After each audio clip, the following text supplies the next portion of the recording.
Luar biasa mirip. Karena udara dalam ruangan tertutup itu 2 sampai 5 kali lipat lebih terpolusi daripada udara di luar. Jakarta itu penduduknya tinggal di area yang level pollutannya, average pollutant per year-nya itu 6 kali lipat lebih tinggi di atasnya standar WHO. 6 kali lipat lebih tinggi. Dari luar masuk ke dalam, waktu masuk nggak sendirian itu, Mbak. Oh. Waktu masuk itu debunya ikut masuk. Halo sahabat Nova, saya Dian Karda. Seperti kita tahu, belakangan ini kita banyak menerima informasi bahwa kabarnya Indonesia menduduki peringkat ke-17 sebagai negara dengan kualitas udara terburuk. Sungguh menyedihkan ya. Nah, untuk berbicara mengenai kualitas udara baik di luar ruang maupun di dalam ruang, saya sudah menghadirkan seorang tamu. Beliau adalah Bapak Dhani Hadian, Presiden Direktur PT Philips Domestic Appliance Indonesia Komersial. Halo Bapak, apa kabar Pak Dhani? All good, Mbak Dian. Terima kasih sudah diundang ke sini untuk bincang-bincang. Tema kita kali ini sangat seru. Karena ini adalah hal yang kita hadapi sehari-hari, tapi tidak banyak orang menyadarinya. Betul begitu ya, betul, Pak ya? Betul. Nah, begini Pak, ngomong-ngomong soal kualitas udara, banyak orang berpikiran bahwa ketika kita berada di luar ruang, kualitas udara itu buruk. Karena ada asap kendaraan, ada debu dan sebagainya. Apakah ini berarti kalau kita berada di dalam rumah, kualitas udara kita lebih baik gitu Pak?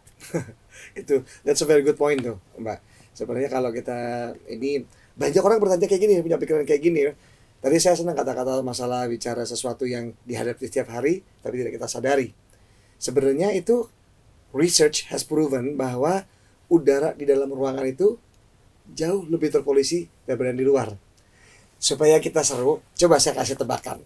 Berapa kali lipat misalnya lebih bersih atau lebih kotor daripada di luar? Tebakan buah manggis. Asal aja ya Pak ya. Asal 6 kali. Luar biasa mirip. Karena udara dalam ruangan tertutup itu 2 sampai 5 kali lipat lebih terpolusi daripada udara di luar. Dan polutannya itu macam-macam, gitu ya. Dari yang mungkin kelihatan mata sama yang tidak kelihatan mata. Partikel-partikel yang biasanya ukurannya sampai 2,5 particulate matter itu lumayan tidak kelihatan, tidak bisa terhisap, gitu. Nah, tadi kaitannya nih sama Indonesia being number 17 tadi ya. Kita ada beberapa informasi yang mungkin bisa saya share.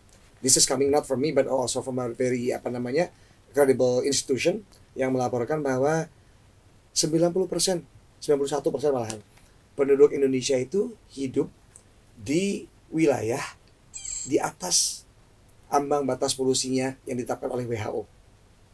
Dan mungkin lebih dramatik lagi, Jakarta itu penduduknya tinggal di area yang level pollutannya, average pollutant per year-nya itu 6 kali lipat lebih tinggi di atasnya standar WHO. 6 kali lipat lebih tinggi, right? That's not something exactly nice, right? Nah, kalau ini dibiarkan berlarut-larut, salah satu aspek yang mungkin terjadi adalah apa yang disebut dengan pengurangan life expectancy, premortality. Itu sebesar 5,5 tahun. Jadi, obviously ini satu hal yang important. Tapi seperti kita bicara di awal tadi, kayaknya nggak banyak orang yang sadar. And it's good that we have this discussion supaya orang aware, gitu. Lumayan kan, itu 5,5 tahun tadi lumayan mengerikan kan? Kalau buat saya minimal. Oke Pak.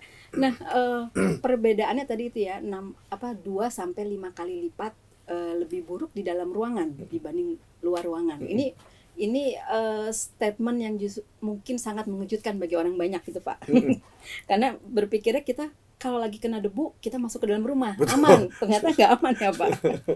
Nah, kalau di dalam rumah itu penyebabnya apa saja Pak yang membuat polusi udara di dalam rumah? Yang paling pertama tadi tuh, dari luar masuk ke dalam, waktu masuk nggak sendirian itu Mbak. Waktu masuk itu debunya ikut masuk. Right gitu, ada yang on the body segala macam. So number one is the pollutant that comes up from barang luar rumah masuk ke dalam rumah, ya kan? Nomor 2 dalam ruangannya sendiri. Kan kalau dulu saya suka bicara sama teman-teman itu biasanya ada 3 aspek nih yang menyebabkan polusi tinggi dalam ruangan. Ada infrastructure, ada equipment, lalu ada habit. Right? Infrastructure adalah misalnya tipe bahannya dipakai di sofanya, di kordennya, right? Di tempat tidur, spray dan lain sebagainya. cat yang dipakai di tembok itu kan dia ada berbagai macam zat yang mungkin bisa toksik, gitu ya. Nomor 2 adalah equipment, AC, kipas angin. Yang ketiga habit, merokok dalam ruangan, atau mungkin juga masak. Malah kita seperti masak ini. Ini malah lucu nih.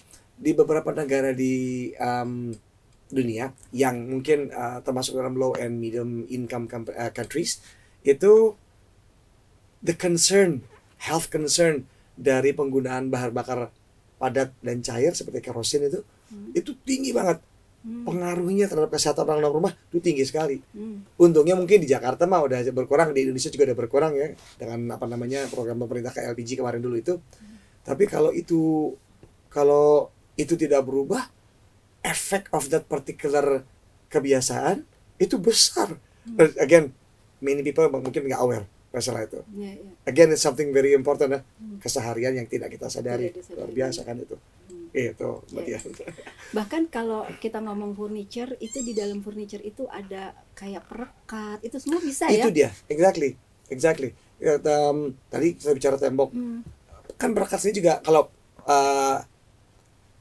jangan perekat, sebenarnya ada benda-benda lain juga di dalam ruangan yang sebenarnya punya kemampuan atau punya kecenderungan bisa releasing aerosol substance. Contohnya ini Mbak, kalau kita ada fungus yang kita beresin, ini kan musim hujan nih, ya musim hujan, itu mold sama fungus biasa terjadi dalam rumah. Itu mungkin sebagian orang sadar, sebagian orang nggak sadar, tapi mereka itu bisa melepaskan substance yang bisa aerosol, bisa ngapung.